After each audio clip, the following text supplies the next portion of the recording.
What's up, everyone? I just want to give you guys a very quick overview and study guide to a text which some of you will be doing for your Scottish text. Now, I know that the exams happened already, so obviously this will be more so for students next year.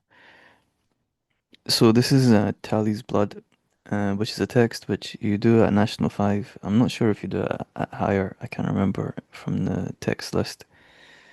But at National 5, some of you will do it. So I'd like to just basically give a study guide to this text.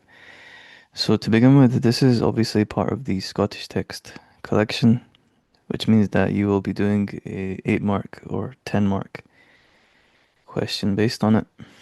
I have a video on my channel explaining how to do the 8 mark or the 10 mark, which you can refer to.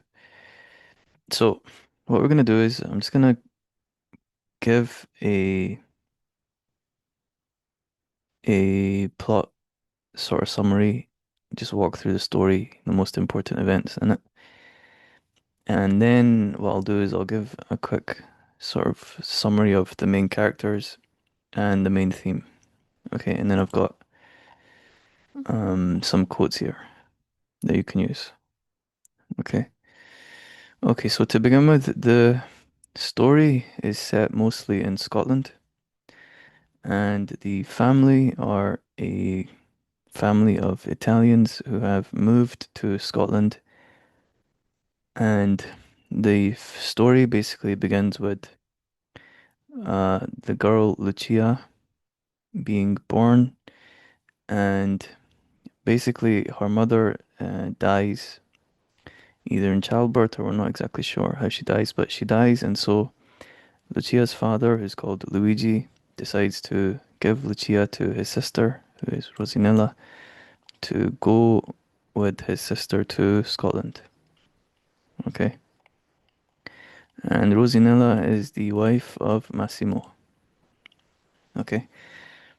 So the main characters in the story again, so far you have Lucia, who is the child, the little girl. You have Rosinella, who is her aunt. And you have Massimo, who is the husband of Rosinella. Okay. So, in any case, what happens is Lucia goes to Scotland to live with Rosinella and Massimo. Rosinella and Massimo own a shop in Scotland. They do okay for themselves. They're not rich, but they are, they do relatively okay. They get by. Now, we're not exactly sure where the story takes place, although I know it is in Scotland, obviously. I'm not sure exactly which part of Scotland, but it's in some part of Scotland, I guess the important thing. And the um what's their name? Predrecis, I forget how to pronounce their name. Pedrecis. The Pedrecis, which is Rosinella and Massimo, they are very kind to Lucia. They treat her very nicely. They buy her a lot of things, even though, they're short on money themselves. They spoil her basically in a loving kind of way. Okay. And Lucia, she loves them back. Um, Now, I know some sort of guides and things, they make mention that she's kind of like a brat. I wouldn't say she's a brat, I'd just say she can have a little bit of an attitude at times, but that's not a major part of her character, so it's not something that you should consider, I would say. Okay, anyway, the point is they love each other a lot. Okay, and now we have Franco, who is the brother of Massimo. Okay, Franco is the brother of, let me just double check. He's either the brother of Massimo or Rosina. Let me double check. In any case, Franco Pedretti. Yeah, he's Massimo's little brother. Okay. All right. So you have Franco, who is the brother of Massimo. He also lives in Scotland, and he is a character that basically he sort of has ambition. He wants to, make something of himself. And in terms of the key story of the Pedrettis in Scotland, Rosinella and Massimo are happy with their shop and they're just trying to raise Lucia. That's their goal. Now Franco, he wants to make something of himself. He wants to try and find his own way. He's sort of tired of working in a shop. And so Franco eventually he's gonna sign up to the military, and that's eventually, unfortunately, where he's gonna die in the military because the war is gonna break out. Now, in terms of Franco, the other main thing, or the main thing, Franco brings to the story is that he is in love with a Scottish girl called Bridget. Okay, so Franco is Italian, Bridget is Scottish, and um, this, but that's because you're Italian. Okay, and this basically goes to the heart of one of the key kind of themes in the text, or key kind of things which are explored in the text, which is the sort of idea of prejudice. Prejudice. Okay. And prejudice is similar to racism in that you're basically judging people based on something that they can't control. In this case, excuse me. In this case, Rosinella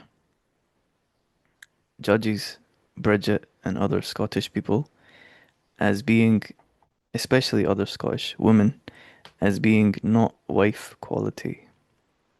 Okay. Rosinella basically sees Scottish girls as not being wife quality. Okay. They just go out with you for one thing because your father's got a shop and they think you've got money. Okay, you know nothing about Bridget. This is Rosanella. Then she must be giving you something you can't get from an Italian girl. I'm telling you, you better watch yourself. So in her mind, her prejudice is against Scottish women. Now, I don't know if she also has prejudice against Scottish men. I don't think so because she is generally quite kind to Hughie. So her prejudice is mostly against Scottish girls. Okay, she believes that they are like not wife quality, that they are, loose, or they're in it just for money, or they're not worthy of being wifed up. Basically, that's her perspective. Um, Now we're gonna see the inverse of this when the war breaks out. Okay, which is when people, the mob, not the Italian, not the gangster mob, but mob as in like the crowd, the people who live around them, they basically attack the shop because they see the Italian family as being enemies or potential enemies because Italy has joined sides with Germany, at least in the beginning of the war. Italy joined sides with Germany in the beginning of the war. And so the family was now seen as like outsiders, as potential enemies.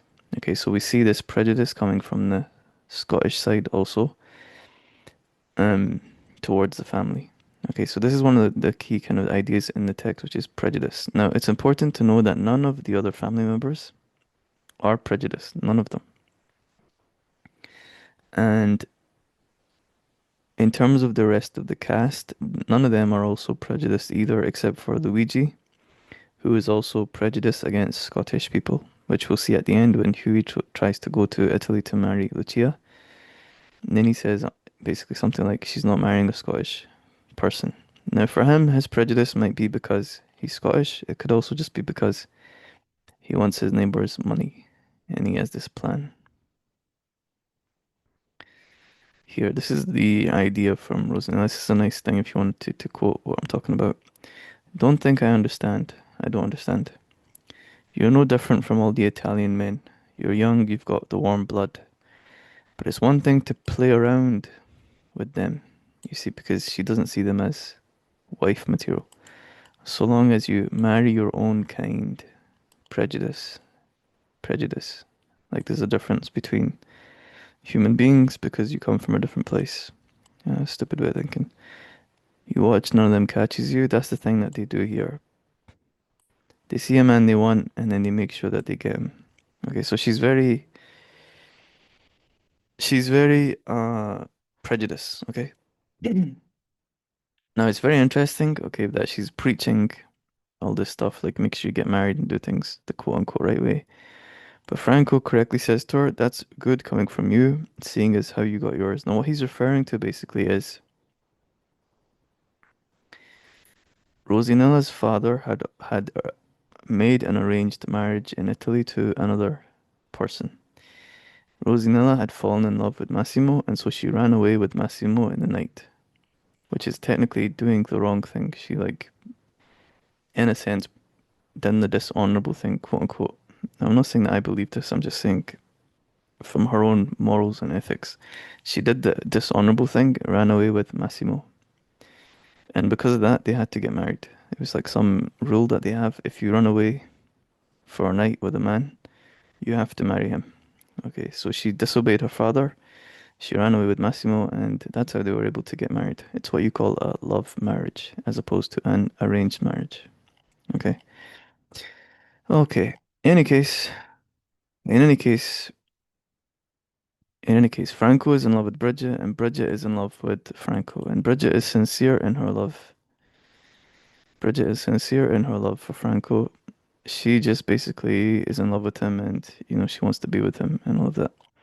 Now, what's gonna happen is, Bridget is also, she's not loose or the way that Rosanna describes her. She's actually takes herself quite seriously. She doesn't want to just fool around and this and that. So she doesn't rush things. She makes Franco wait, etc.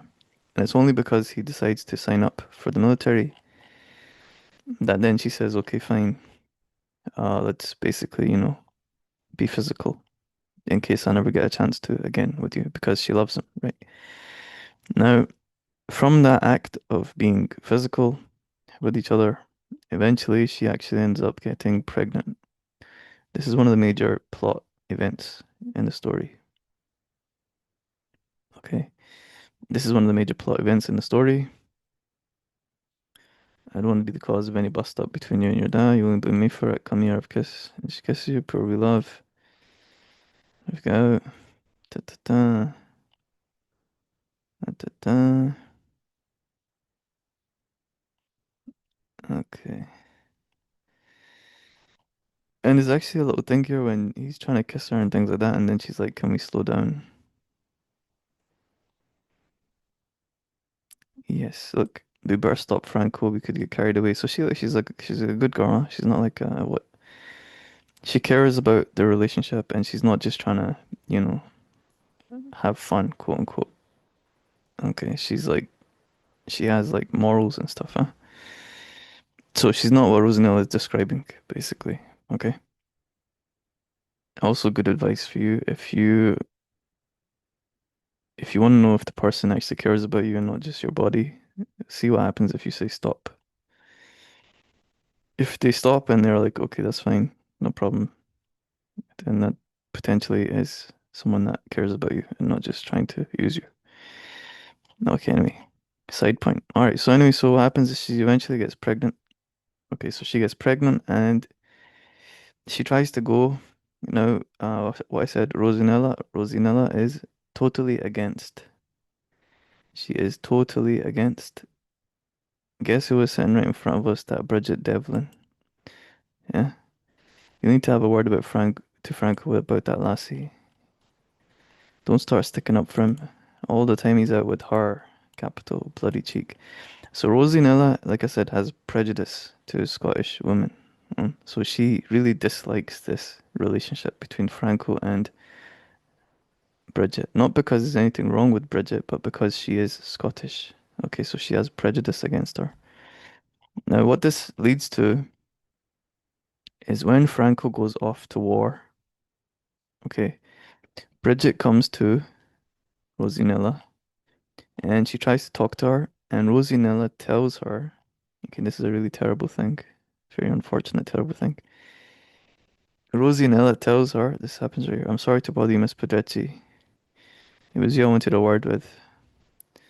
What was you want to see, Franco? Please, I was hoping you can get me some news and all of that. Now, basically, what happens right here, very unfortunately, is here, look, Franco, he's Italian, he's played around a little bit with some Scottish girls, You're not the first and you'll not be the last. See, she's really hurting her. She's making her feel bad. Franco's not like that. She's breaking her heart. Don't kid yourself. Do you think if Italian girls were allowed out, they could do the things you girls do? He would have looked at you and then she makes her cry. And basically, Rosinella convinces her that Franco does not love her. Okay, this is like a terrible thing. So, Rosinella convinces her that Franco does not love her. Okay, and this is like a really bad thing. She tells her to just forget about him. Like, because Franco's gonna come back and he's gonna marry himself an Italian girl. He's gonna forget about you. Okay, this is a really terrible thing. And what happens because of this, unfortunately, is it's revealed later that Bridget had come here to tell Rosinella that she is pregnant with Franco's child. And because Rosinella tells her this, that he doesn't love you, doesn't care about you, he's just been playing you basically, which is a lie. Which is a lie. Okay, it's not true. Then what ends up happening is Bridget ends up getting a abortion. Okay, she ends up getting an abortion. She she goes to someone's house and they do a very rough kind of abortion. Okay, a very rough kind of abortion, which is very traumatizing to her, obviously. Okay, so now the that's the story with Bridget. And Franco, he dies in the war. He doesn't ever come back, obviously, because he dies. Massimo's father also dies when they are taken by the police. And Massimo's father, I believe the way I read it is he's conscripted. He's forced to fight in the army because this is World War II. They needed men, huh? So Massimo is not conscripted, but his father is conscripted. Franco joins up willingly. Franco dies in the battlefield. Massimo's father dies while he's on a ship. I think the ship gets blown up or something like that. Okay, that's the story of Franco and Bridget. That's that finished. Okay, so Bridget basically she's just depressed. That's her thing. She's depressed. That's it. There's nothing more to her story. All right. She reveals what happens later on, which makes Rosanella feel terrible, and she wants to now go to Italy, realizing what a terrible thing she's done. Now, the other main story, okay, in the text in the play is between Lucia. Now, this is when the war is breaking out, and people are starting to turn on the family, starting to suspect them of being enemies. Now, the other main story, okay, is that Lucia and Hughie, excuse me, in from the front shop. This is when he gets arrested. Basically, so the country was starting to suspect Italians and things like that, based on their, being Italian, suspecting them that they might be working with the Italian government, with the Germans, or whatever, against the UK, etc. Okay, this is prejudice again. Okay, anyway, so the other major story in the text is between Hughie and Lucia, and these two, they begin as friends. Massimo hires Hughie to talk to Lucia in English so that she'll learn English and she'll talk English more. Because she basically stopped speaking English for a while. And eventually they become good friends. They become what they call ginger brother and sister because they drink iron brew together. They do a little ritual and they drink iron brew. They were gonna cut their finger and be like blood brother and sister, but Lucia got scared of the blood. So anyway, they become close. Now the other major story based on this is that eventually they fall in love. Okay, as they get older here, they fall in love here. This is when they're gonna drink the um, iron brew together.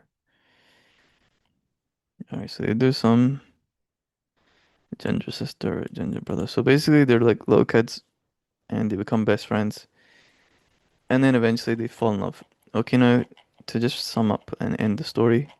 So as I said, Franco he dies in war. Bridget she has an abortion.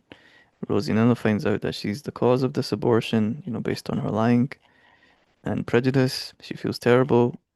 And now what happens is Massimo goes back to Italy to meet Luigi, who is the father of Lucia. And Lucia's father tells him, bring Lucia back. Okay, and it's been like 10, 20 years now, so she's like a grown woman. I think she's 20, something like that. And her father says, bring her back. She's gonna live here with me now. He's married again to another woman. He has other kids. And the real reason that it gets revealed why he wants her to come back is basically he has arranged for her to be married to his neighbor's son. And the reason is that the neighbor owns a plot of very good land. In other words, if I simplify it for you, it's because doing this marriage will make him and his family richer. Okay, so he's using his daughter as like a way of attaining more wealth, basically, for the family. So it's not really a marriage of like, oh, she'll like him or she'll love him or whatever. It's basically just, if my daughter marries your son, both of our families will become wealthier. And because the neighbor doesn't have any more children, the son is the only one, then eventually the wealth will pass to Luigi's family. Okay, it's like a come up. It's like a come up, like an investment, if you like. So now what happens to finish off the story? Hughie is a grown man now, along with Lucia, and Hughie tries to tell Lucia that he loves her. He writes her a letter, but he doesn't have the courage to say it to her. Okay, he doesn't have the courage to give it to her, and so he never says it to her. But then Rosinella, feeling bad about what she's done, about making Bridget have a abortion, basically she overcomes her prejudice, which is good, and she takes Hughie with her to Italy, and she tries to get Luigi to let Hughie, who is Scottish, marry Lucia. Okay, this is Lucia in Italy with her father. Che si pasa? Get off me. So she's basically there in Italy. Now, the story ends, just to sum up, the story ends with uh Luigi saying no to Hughie, you can't marry my daughter. I've already arranged everything. Okay, she's gonna marry the next door neighbor's son. Everything's already arranged. And then Rosinella basically helping Hughie to and he locks, so Luigi, who is the father of Lucia, locks Lucia in the house so that she won't talk to or see Hughie. And so basically Rosinella helps Hughie to sneak her out at night. They run away to, up a tree or something. And because it's the Italian custom that if Hughie and Lucia spend the night together, they must get married. So that's what happens. Okay, that's where the story ends. So in the end, basically, we can assume that Hughie and Lucia are gonna get married. Massimo and Rosinella are back in Italy, and that's where the story ends. Okay, Franco is dead. Massimo's father is dead. Lucia and Hughie are gonna get married. That's the story. That's how it ends. Now, in terms of if I shorten this and summarize it for you, this is the shortened version of the story. Okay, Lucia moves to Scotland with Rosanella and Massimo. She meets Hughie. The war starts. Lucia goes back to Italy. Hughie comes to Italy and they will get married. That's like the shortened version. The main characters are Lucia, Rosanella, Massimo, Franco, Bridget. Okay, there are obviously the side characters like Luigi, etc., but they're not important. Okay. Now the main theme in the text is love. This is the main theme. Love is present everywhere. Rosinella loves Massimo. Massimo loves Rosinella. Bridget loves Franco. Franco loves Bridget. Massimo loves Scotland. Lucia loves Hughie. Hughie loves Lucia. Um, what else? Massimo and Rosinella love Lucia. She loves them. Like that. Love is present throughout the entire thing. Bridget. Bridget's story is tragic because she loves Franco, and she's she gets tricked into thinking he does not love her. Yes. Love is the main theme. Now, if you wanted to also add the theme of prejudice, you could do that too. Okay, like how I just explained. The main prejudice would be from Rosinella against Scottish. girls, especially Bridget, and then the prejudice of when the war breaks out from the Scottish people to the family. Okay. And the government, you could say, to the family or to Italian people in general. Now, four quotes you can use. Okay, are these 8 years of work gone in 8 minutes? This is from Massimo after his shop is broken. My father locked me in my room because I said I wasn't gonna marry. This is from Rosie Nella, talking about when she ran away with Massimo. This is from Lucia. Too long, I can't spell. This is also from Lucia. Now, in terms of your actual exam, whether you're doing higher or Nat5, just remember that all the questions you answer are using these two techniques, which I've got videos on, and then either this or the 10 mark, which I also have videos on. Okay, so it's not complicated. Okay, so yeah, so that's the entire sort of text breakdown. I think a good study guide for you guys, and I hope you guys are well. And all right, take care. All right, God bless. Bye.